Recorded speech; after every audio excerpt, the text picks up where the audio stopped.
Hi viewers, welcome to my channel. இன்றைக்கி நம்ம சேனலில் ஃபிசிஷியன் அசிஸ்டன்ட், அதாவது ஒரு அசிஸ்டன்ட் டாக்டர் கோர்ஸை பற்றி தான் பார்க்க போகிறோம். வீடியோ பார்க்குறதுக்கு முன்னாடி நீங்கள் நம்ம சேனலை இன்னும் சப்ஸ்கிரைப் பண்ணல அப்படின்னா கீழே உள்ள சப்ஸ்கிரைப் பட்டனை கிளிக் பண்ணி சப்ஸ்கிரைப் பண்ணிக்கோங்க. கூட ஒரு பெல் ஐக்கான் வரும், அதையும் மறக்காமல் கிளிக் பண்ணி நம்ம வீடியோக்குள்ளே வாங்க. இதுக்கப்புறம் நாங்கள் எந்த ஒரு வீடியோ போஸ்ட் பண்ணாலும் உங்களுக்கு உடனே நோட்டிஃபிகேஷனில் காட்டும்.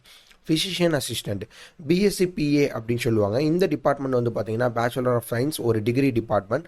இந்த டிபார்ட்மெண்ட் அலைடு ஹெல்த் சயின்ஸில் ஒரு முக்கியமான டிபார்ட்மெண்ட். எதனால் அப்படின்னா இந்த டிபார்ட்மெண்ட் ஈக்குவல் டு டாக்டர் அப்படின்னு சொல்லக்கூடிய ஒரு டிபார்ட்மெண்ட். இந்த டிபார்ட்மெண்ட்டோட ஃபுல் அண்ட் ஃபுல் டீடைல்ஸை இந்த வீடியோவில் நம்ம பார்ப்போம். அதுக்கு முன்னாடி ஃபிசிஷியன் அசிஸ்டன்ட் யாராவது படிக்கணும் அப்படின்னு இன்ட்ரெஸ்ட்டில் இருந்தீங்க அப்படின்னா நம்மளுடைய சேனலை லைக் பண்ணி வச்சுக்கோங்க. ஃபிசிஷியன் அசிஸ்டன்ட் இந்த டிபார்ட்மெண்ட் பண்ணுறதுக்கு நீங்கள் 12th சயின்ஸ் குரூப் எடுத்து படிச்சிருந்துருக்கணும். பயாலஜி டிபார்ட்மெண்ட் இருக்கணும். பயாலஜி டிபார்ட்மெண்ட் இருந்தால் தான் ஃபிசிஷியன் அசிஸ்டன்ட் அப்படிங்கிற டிபார்ட்மெண்ட் பண்ண முடியும். இதோட டியூரேஷன் பார்த்தீங்க அப்படின்னா 3+1 3 இயர்ஸ் நீங்கள் படிக்கணும். 1 இயர் வந்து நீங்கள் இன்டர்ன்ஷிப் மல்டி ஸ்பெஷாலிட்டி ஹாஸ்பிட்டலில் இன்டர்ன்ஷிப்பாக ஒர்க் பண்ணுவீங்க. மொத்தம் 4 வருஷம் நீங்கள் படிக்கிற மாதிரி இருக்கும்.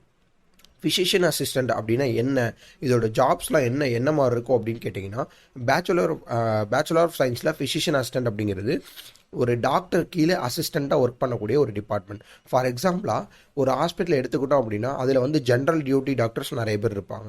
அந்த ஜென்ரல் டியூட்டி டாக்டர் கூட நம்ம அசிஸ்டண்ட்டாக ஒர்க் பண்ணலாம். இப்போது ஜென்ரல் டியூட்டி டாக்டர் இருக்காங்க, அவங்கள்ட்ட வந்து ஒரு பேஷண்ட்ஸ் வராங்க அப்படின்னா அந்த பேஷண்ட்ஸுக்கு என்ன நோய் இருக்கோ அப்படிங்கிறத நம்ம டயக்னோஸ் பண்ணி அதுக்கு நம்ம வந்து ட்ரீட்மெண்ட் என்னெல்லாம் பண்ணலாம் அப்படிங்கிறத நம்மளே வந்து பண்ண முடியும். ஸோ ஒரு டாக்டரோட உதவியால் நம்மளே அந்த விஷயங்கள்லாம் பண்ண முடியும். ப்ரிஸ்கிரிப்ஷன் ஷீட் எழுதி கொடுக்க முடியும், இன்ஜெக்ஷன் போட முடியும், டேப்லெட்ஸ்லாம் என்னென்ன அவங்களுக்கு கொடுக்கணும் அப்படிங்கிறத எழுதி கொடுக்க முடியும். இந்த மாதிரி டயக்னோஸ் பண்ணலாம். ஒரு ப்ராப்ளத்தோட ஒரு பேஷண்ட்ஸ் வராங்க அப்படின்னா அவங்க கம்ப்ளைண்ட்ஸ்லாம் சொல்லுவாங்க. என்னென்ன டாக்டர்ஸ் எப்படி கம்ப்ளைண்ட்ஸ் கேட்குறாங்களோ அந்த மாதிரி கம்ப்ளைண்ட்ஸ் எல்லாமே சொல்லுவாங்க. இந்த கம்ப்ளைண்ட்டை வச்சு இது என்ன நோயாக இருக்கும் அப்படிங்கிறத கெஸ் பண்ணி அவங்களுக்கு நம்ம ட்ரீட்மெண்ட்டு ஒரு எம்டி டாக்டரோட கன்சல்ட்டை வச்சு நம்ம ட்ரீட்மெண்ட் கொடுக்கலாம். இதுதான் வந்து ஃபிசிஷியன் அசிஸ்டன்ட் அப்படின்னு சொல்லுவாங்க.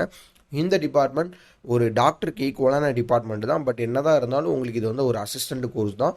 பட் ஒரு டாக்டருக்கு ஈக்குவலான டிபார்ட்மெண்ட். டாக்டர் என்னென்னலாம் சொல்கிறாங்களோ அதெல்லாம் நம்மளாலையும் சொல்லிக்க முடியும். ஒரு நல்ல டிபார்ட்மெண்ட் தான். இந்த டிபார்ட்மெண்ட் நீங்கள் பண்ணீங்க அப்படின்னா தமிழ்நாட்டில் நீங்கள் பெரிய பெரிய மல்டி ஸ்பெஷாலிட்டி ஹாஸ்பிட்டலில் ஒர்க் பண்ணலாம். இந்த டிபார்ட்மெண்ட் டாக்டருக்கு ஈக்குவலான டிபார்ட்மெண்ட் மட்டும் கிடையாது.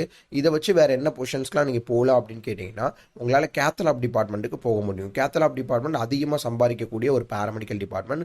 அந்த டிபார்ட்மெண்ட்டுக்கு உங்களால் போக முடியும். ஒரு கார்டியாலஜிஸ்ட் கூட அசிஸ்டண்ட்டாக நம்மளால் ஒர்க் பண்ண முடியும். அடுத்து கார்டியாக் தொராசிக் சர்ஜன் ஒருத்தவங்க இருப்பாங்க. ஸோ கார்டியாக் தொராசிக் ஓப்பனாக சர்ஜரி பண்ணுறாங்கல்ல, அவங்க கூட நம்மளால் அசிஸ்டண்ட்டாக ஒர்க் பண்ண முடியும். ஸோ ஆப்ரேஷன் தேட்டரில் நம்மளால் அசிஸ்டண்ட்டாக ஒர்க் பண்ண முடியும். இந்த ஃபிசிஷியன் அசிஸ்டன்ட் கம்ப்ளீட் பண்ணீங்க அப்படின்னா டோட்டலாக எல்லா டிபார்ட்மெண்ட்டுக்குமே உங்களால் போக முடியும். ஸோ இது வந்து ஒரு எம்டி டாக்டர் கூட தான் இருக்கணும் அப்படிங்கிற அவசியம்லாம் கிடையாது. இந்த டிபார்ட்மெண்ட் நீங்கள் கம்ப்ளீட் பண்ணிங்கன்னா ஓவரால் எல்லா சைடுமே உங்களால் போய்க்க முடியும். ஒரு நல்ல டிபார்ட்மெண்ட் அப்படின்னே சொல்லலாம். இந்த டிபார்ட்மெண்ட் நீங்கள் பண்ணுறதுக்கு தமிழ்நாட்டில் நிறைய காலேஜஸ் அவைலபிளாக இருக்குது. ஸோ தமிழ்நாட்டில் நீங்கள் பண்ணணும் அப்படின்னா நிறைய காலேஜில் நீங்கள் இந்த ஃபிசிஷியன் அசிஸ்டன்ட் பண்ண முடியும். இது பண்ணிங்கன்னா அப்ராட்லேயே உங்களுக்கு வந்து வேலை வாய்ப்புகள் வந்து பார்த்தீங்கன்னா ஆஸ் ஆஃப் நவ் கொஞ்சம் கம்மி தான். பட் ஃபியூச்சரில் நீங்கள் 4 இயர்ஸ் படித்து முடிச்சுட்டு வெளியே வரும்போது கண்டிப்பாக ஃபிசிஷியன் அசிஸ்டன்ட்டுக்கு ஒரு நல்ல வேலை வாய்ப்புகள்லாம் வந்துடும்.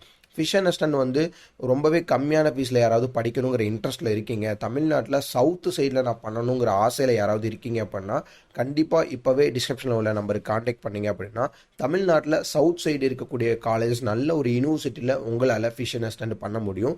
ரொம்பவே லோ ஃபீஸில் பண்ண முடியும். மார்க் நீட் கிடையாது. உங்களால் படிக்க முடியும் அப்படிங்கிற இன்ட்ரெஸ்ட் இருந்துச்சு அப்படின்னா இப்போவே கால் பண்ணுங்கள். என்ன டிபார்ட்மெண்ட் பண்ணுறதுனே தெரியல, 12th முடிச்ச பிறகு கன்ஃபியூஸில் இருக்காங்க அப்படின்னா அவங்களுக்கு இந்த வீடியோவை ஷேர் பண்ணுங்கள். பேராமெடிக்கலில் ஃபிசிஷியன் அசிஸ்டன்ட் இது போக வேறு ஏதாவது டிபார்ட்மெண்ட்ஸ் பண்ணணுங்கிற இன்ட்ரெஸ்ட்டில் யாராவது உங்கள் ஃப்ரெண்ட்ஸ் இருக்காங்கன்னா அவங்களுக்கும் மறக்காமல் ஷேர் பண்ணுங்கள். நெக்ஸ்ட் வீடியோவில் இதோட சூப்பரான அப்டேட்டோட பார்க்கலாம். தேங்க்யூ.